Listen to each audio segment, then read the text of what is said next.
Thank you. Last round of questions. Devan, anybody else? And one more. Sorry, thanks.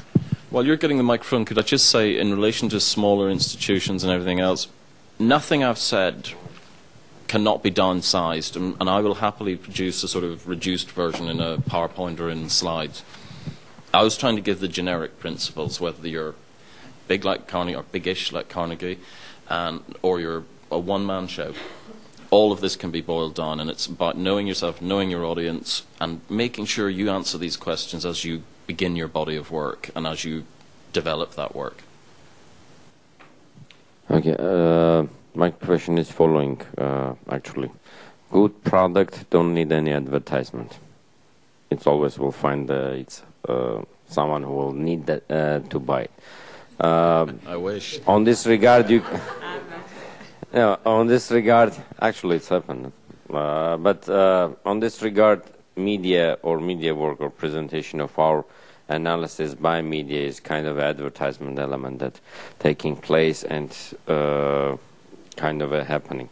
But in any way, media is also part of agenda that controlling public or building up or educating audience.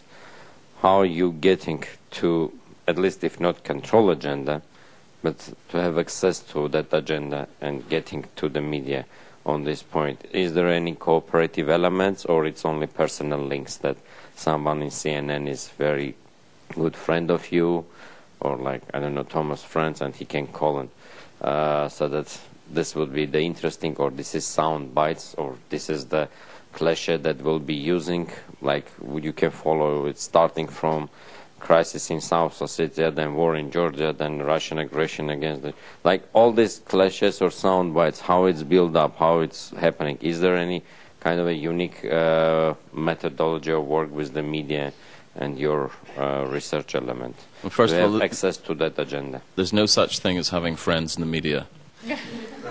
I'm kidding. I'm kidding. I don't mean like friend as a friend. Friend not on this regard. Friend. Trust me, it's a symbiotic relationship. You want them to help sell your product. They want you because you're going to help sell them. I do have very good friends in the media. I'm kidding, but it's important to see the relationship for what it is. And you know, again, I come back to know your audience, including the media. Know what it is they want, and that's why I have this calendar of events saying, here's our internal work. Next page, here's the media's work, external events. So I match them up. Every February, I look ahead and I say, we've got United Nations General Assembly meeting in September, you've got this, you've got that, you've got IAEA boards, whatever. Where's our Iran work tied to that? Or where's our Russia work tied to that? So we try as much as possible when we put this stuff. I mean, the small audience, the small organizations that are fighting for an audience and so forth, because in difficult societies, we're a large organization in a really overcrowded market. Every single country wants influence in Washington. Every single think tank. There are 40 in US, in Washington alone, credible ones. There are 100 more that aren't. All putting out press releases, all putting out products to the same people every single day. Hillary Clinton's office put out 300 press releases to the same people I put out press releases to in one day last year. You know, how do you get recognition? You've got to provide value. Don't annoy them. Put it out when the timing suits them. Put it out in a format that's going to work for them. That comes back to the summaries we were talking about. But, you know, the work itself stays the same. I don't influence the work. I just simply influence the sales of it. As for a good product selling itself, if only it would, a lot of the best products are early. They're before their time, if you like. And our job is to try and, you know, you get people either ignoring it because it's not yet on the radar screen, or for other reasons they don't want to hear about it yet. It's too difficult to grapple with that idea. Your job is to keep showing them how the current idea is not going to work. The research will show that. Again, it's about making sure the research is solid. The current policy is not working, and here's where it's going to end up. And if you look at this policy, it may be too early for it, but this is the result we will get from it, and why everybody will end up adopting this policy eventually. So it's trying to make people who want to answer tomorrow's questions look a little longer ahead at next year's or the next 5 years. Elena Iorga, the Institute for Public Policy, Romania. As we all here are representatives of think tanks, I think that at a certain point in time we may all have asked ourselves whether thinking with all the dry and boring things, as you say, is of interest for the media.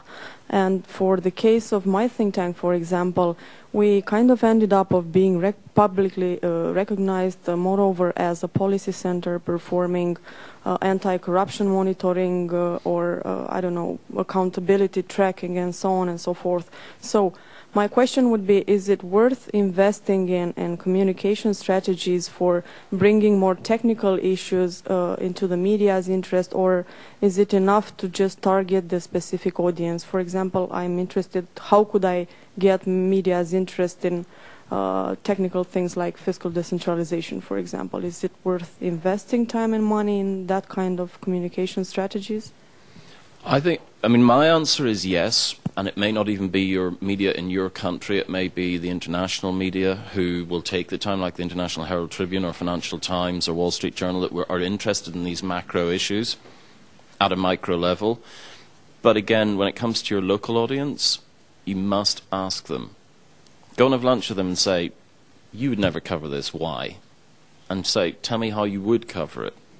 And if they say, we will never touch it, then you know that audience you don't need to worry about yet till it develops. And then you go and find the other influencers who are interested in the very important but not fascinating work that you do.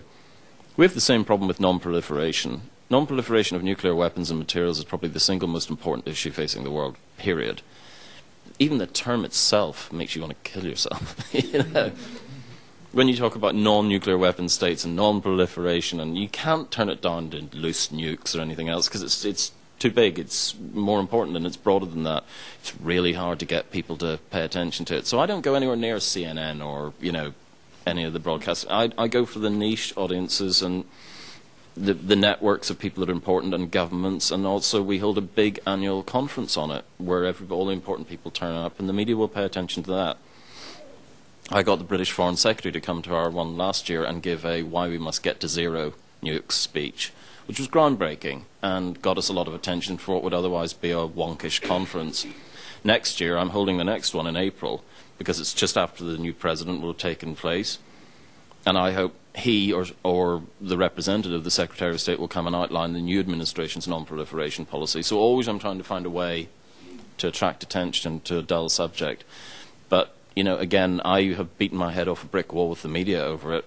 I take them to lunch, and I'll go for a cup of coffee, and please cover this, you know, and they just won't. And they're honest enough, they tell you. Only if you get a keynote speaker that says something interesting or has name recognition, or you do something groundbreaking. We're not interested in protecting a treaty that we know is very important, and the big review is coming up in 2010 because our readers aren't interested. So I feel your pain.